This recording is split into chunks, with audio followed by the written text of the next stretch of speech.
Herts Franks, mūsu novadnieks, līdzgaitnieks, cilvēks, kas lika pamatus poetiskajam dokumentālajam kino.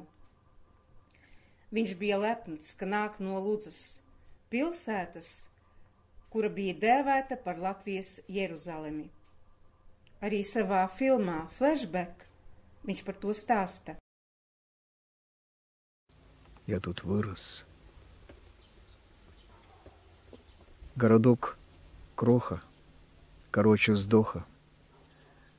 Городок капля, что камень точит. Слеза город, что память мучит.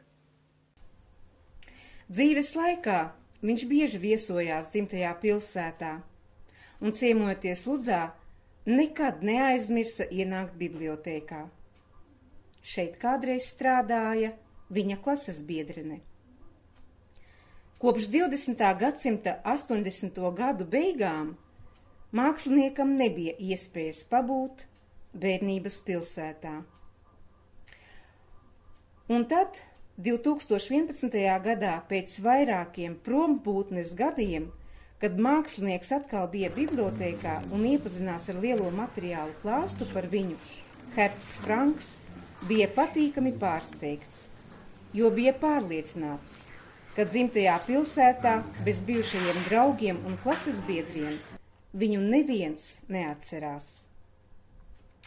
Īpaši aizkustināts viņš bija par fotogrāfiju, kurā attēlota tēva darbnīca. Šo fotogrāfiju viņš izmisīgi meklēja vairākus gadus pēc kārtas, un beidzot bibliotēkas fotoarhīvā to atrada. Herts Franks ir dzimis 1926. gadā fotogrāfa un zobu tehniķes ģimenē. Šai ģimenē viņš bija jaunākais bērns. Herts Franks uzsāka mācības Hederā, ebreju reliģiskajā sākumskolā, un turpināja mācīties Latviešu ģimnāzijā.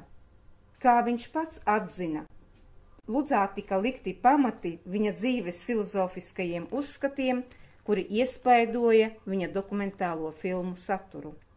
Herts Franks ir scenārists, operators un režisors 27 filmām, kā arī 2 grāmatu autors. Filma Vecāks par 10 minūtēm ir mācību materiāls pasaules kinoskolās. 2012. gadā Hertsam Frankam tika piešķirta Ludzas goda pilsoņa zīme.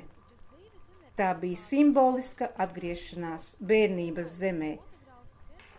Es esmu pateicīgs visiem, kuri atnākuši, un es varu dalīties ar savu prieku un laimi ar jums visiem. Paldies Ludzai!